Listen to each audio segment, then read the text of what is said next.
샬롬, 우리 주 예수 그리스도께서 주시는 은혜와 평강이 함께하기를 기도하고 또한 축복합니다. 날씨가 많이 차가워졌습니다. 건강관리에 더욱더 유의하시게 되기를 바랍니다. 오늘 저는 말씀을 함께 묵상하면서 12월부터 내년도까지 우리 성도분들이 함께 할 일에 대해서 말씀을 드리고자 합니다. 그것은 제가 시편을 묵상하면서 느낀 것인데, 어떻게 하면은 시편에 있는 하나님께 운명을 걸고 살아가는 사람들처럼 살 수 있을까? 그 삶을 살기 위해서는 믿음이 필요한데, 그 믿음은 예수님께서 보여주신 것처럼 지혜와 인내를 겸한 믿음이어야 합니다. 그런데 그것을 어떻게 얻을 수 있는가를 늘 고민해 왔습니다. 그런데 기도하는 가운데에서 잠언에서 바로 그것을 말씀하고 있다는 사실을 깨닫게 되었습니다. 그래서 잠언은 예수 그리스도가 보여주신 하나님의 지혜와 인내를 얻게 한다고 저는 생각을 하게 되었습니다. 그래서 12월 달부터 잠언을 함께 나누기 시작할 것입니다. 그래서 오늘 시간에는 잠언에 대한 서론격의 이야기들을 하고 싶습니다. 함께 읽고 묵상할 말씀은 잠언의 저자인 솔로몬의 이야기입니다. 전도서 12장 9절부터 10절까지 말씀인데 제가 읽어보겠습니다. 전도자는 지혜자이어서 여전히 백성에게 지식을 가르쳤고 또 깊이 생각하고 연구하여 잠언을 많이 지었으며, 전도자는 힘써 아름다운 말들을 구하였나니 진리의 말씀들을 정직하게 기록하였느니라. 아멘. 잠언은 시편과 더불어 그리스도인들이 많이 읽는 성경 중에 하나입니다.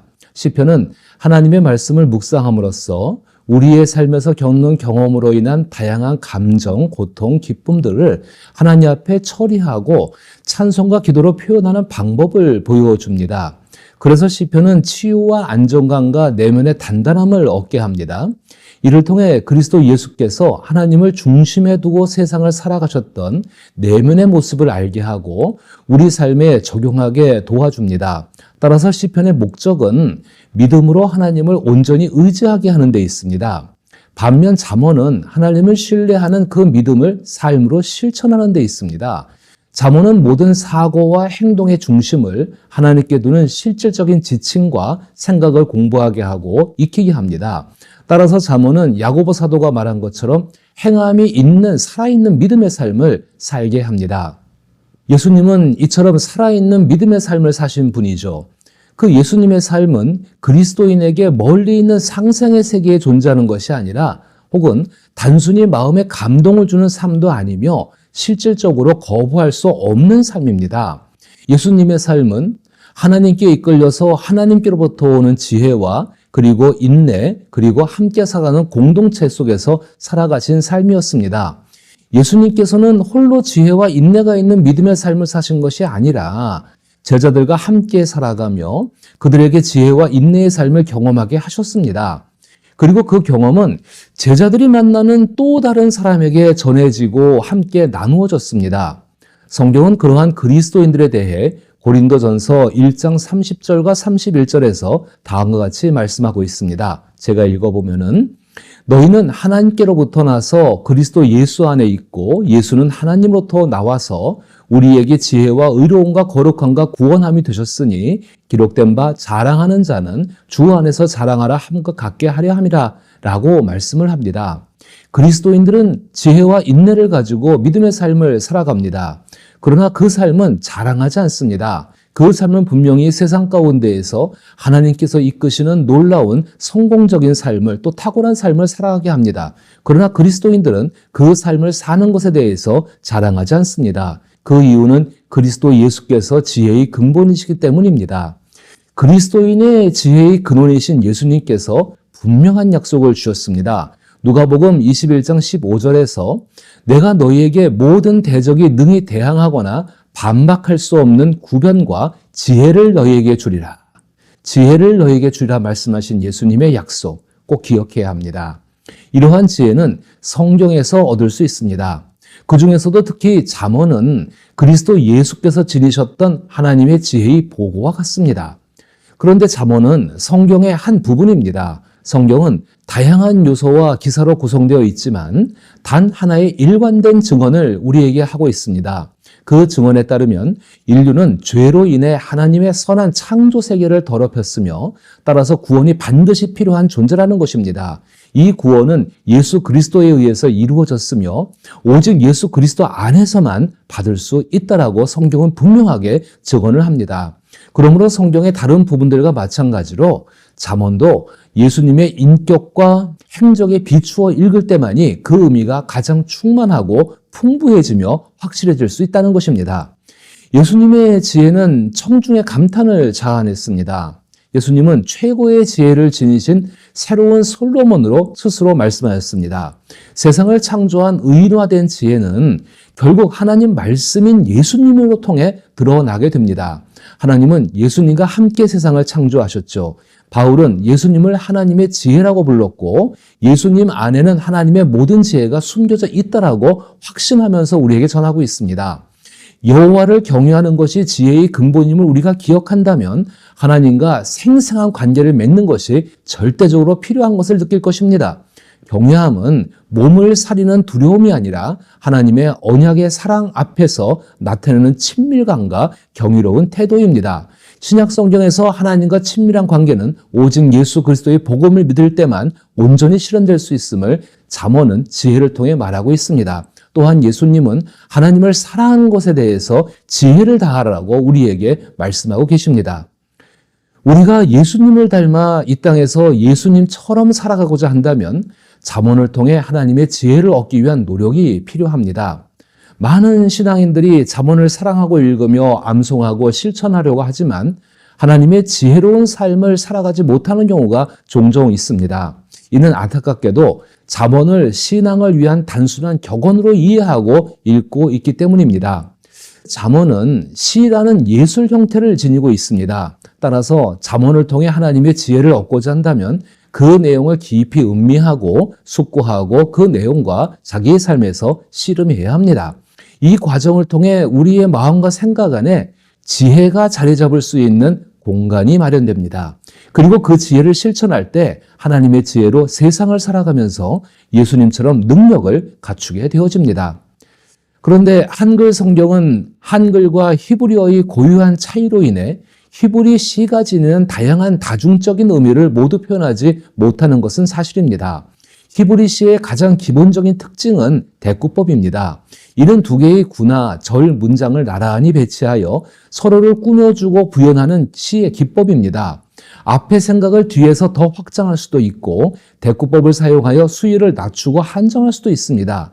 또 하나의 히브리 시에서의 특징은 생생한 비유와 은유를 자주 사용한다는 것입니다. 이러한 표현은 이것은 저것과 같다를 통해 잠언을 사려 깊게 읽는 독자로 하여금 비유와 은유 속에서 설명되는 원리를 자신의 삶에 더욱 풍성하게 적용할 수 있도록 만들어주고 있습니다. 그러나 우리가 사용하는 성경은 분명 한글 성경입니다. 히브리어를 공부하고 히브리 성경을 읽는 것은 쉽지 않습니다. 그러나 성령께서 우리에게 지혜를 주시고 성경의 진리를 깨닫게 하시는 것처럼 한글과 히브리어의 차이를 극복하기 위해서는 잠언을 한 구절씩 읽고 깊이 생각하는 것뿐만 아니라 잠언 전체를 통합해서 이해하며 퍼즐을 맞추듯이 읽어가는 습관이 필요합니다. 제가 여러분과 함께 온라인으로 잠언을 묵상하며 도울 수 있는 것은 각 주제에 따라 잠언의 다양한 진수를 종합하여 전달할 수 있다는 점입니다. 잠언 전체 속에서 한 구절을 이해하는 노력을 따라서 우리는 저와 함께 계속해 나가셔야 합니다.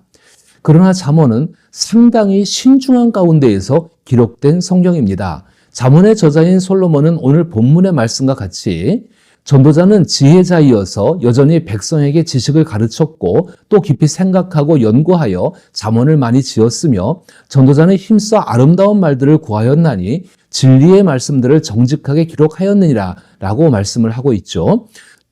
솔로몬은 기도하고 연구하며 신중하게 잠언에 기록할 말씀들을 선택하였습니다. 솔로몬이 그렇게 한 것처럼 우리도 잠언을 통해 어떤 선택을 할 때가 있을 것입니다. 그러나 아무리 신중하게 선택하더라도 때로는 결과가 틀어질 수 있음을 우리는 기억해야 합니다.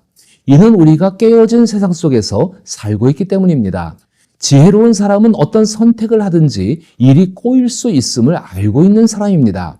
하나님께서 세상을 창조하실 때 질서를 부여하셨으므로 우리는 그 질서를 따라 살아가야 합니다. 그러나 한편으로는 세상은 죄로 인해 타락하고 변질되었습니다. 지혜로운 사람은 항상 창조 질서가 그대로 이루어지지 않으며 그 질서를 분별하는 것이 매번 쉽지 않다는 것을 알고 있습니다. 따라서 잠언의 한 구절을 선택하는 것보다 잠언 전체를 통합하여서 이해해야만 하나님의 지혜를 실현할 수 있음을 우리는 기억해야 합니다. 그 사람이 바로 하나님 말씀을 주야로 묵상하며 살아가는 복 있는 사람입니다. 우리는 시편 1편을 자주 암송합니다. 제가 한번 읽어보면은 복 있는 사람은 악인들의 꾀를 따르지 아니하며 죄인들의 길에 서지 아니하며 오만한 자들의 자리에 앉지 아니하고 오직 여호와의 율법을 즐거워하여 그의 율법을 주야로 묵상하는도다. 그는 시냇가에 심은 나무가 철을 따라 열매를 맺으며 그 잎사이가 마르지 아니한 같으니 그가 하는 모든 일이 다 형통하리로다. 악인들은 그렇지 아니하며 오직 바람에 나는 겨와 같도다. 그러므로 악인들은 심판을 견디지 못하며 죄인들이 의인들의 모임에 들지 못하리로다. 무릇 의인들의 길은 여호와께서 인정하시나 악인들의 길은 망하리로다.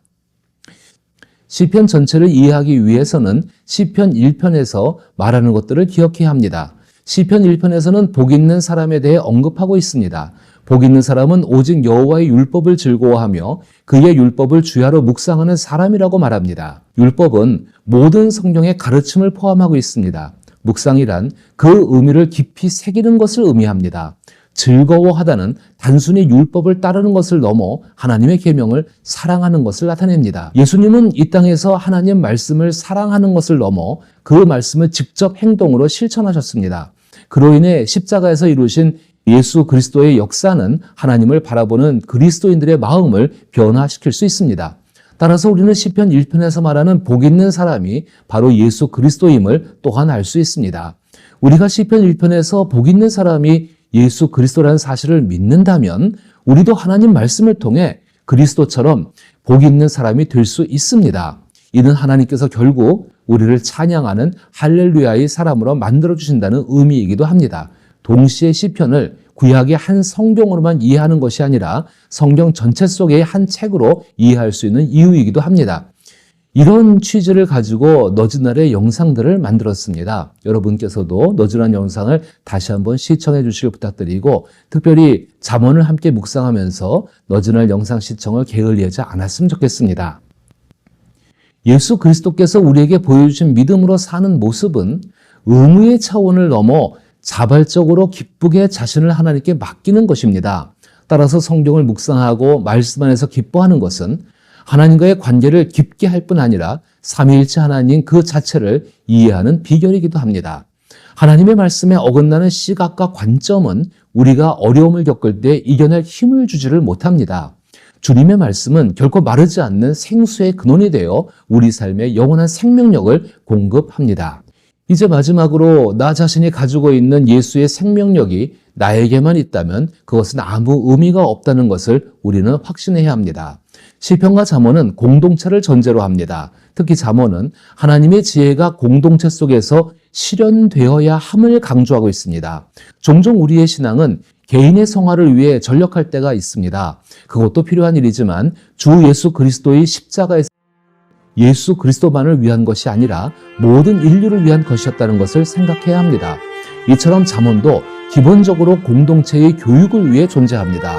따라서 잠언은 개인 독서용뿐만 아니라 나이가 많고 지혜로운 스승과 함께 신앙 공동체에서 지혜를 훈련받게 하는데 초점을 맞추고 있다는 것입니다. 여기서 한 가지 제가 제안하고 싶은 것이 있는데 요즘은 영상이라든지 음성의 녹화 기술들이 또 녹음 기술들이 많이 발전해 있습니다. 우리 핸드폰만 가지고도 얼마든지 녹음을 할 수가 있습니다. 여러분들께서 자녀들에게 남겨주시기 위해서라도 잠언을 1장부터 쭉 녹음해 오면 어떨까 하는 생각을 해보게 되어집니다. 저는 이러한 생각을 가지고 잠언의 내용을 매주 월요일과 목요일 아침에 위더스 처치 채널에 영상으로 올리고 카카오톡으로 영상으로 보낼 것입니다. 그러나 잠언이 우리의 삶 속에서 실제로 하나님의 지혜로 나타내기 위해서는 각자의 느낌과 실천 후의 경험을 서로 나누는 것이 꼭 필요합니다. 그래서 위더스 교회 채널에 영상을 올리고 카카오톡에 영상을 올리면서 함께 생각할 몇 가지 사항을 글로 함께 전달하겠습니다. 카카오톡을 통해서인지 아니면 서로 만나서 대화를 나누든지 방법은 다양할 수 있습니다. 하지만 제가 바라는 것은 우리 목장을 중심으로 서로 나누는 시간이 있었으면 좋겠습니다. 카카오톡에 있는 목장 다톡방에서 보내드린 영상과 질문을 바탕으로 서로의 의견을 나누고 생각해보는 것이 매우 소중한 것입니다. 다른 사람에게 나의 생각을 말할 수 있고 또 표현할 수 있고 또 그것을 볼 수 있다는 것은 복이라고 생각합니다. 이를 통해 우리 교회 공동체는 더욱 말씀 중심의 공동체로 그리고 하나님의 지혜를 가진 공동체로 성장할 것이라 믿습니다. 이 일에 하나님의 선한 은혜가 함께하기를 축복하고 기도합니다.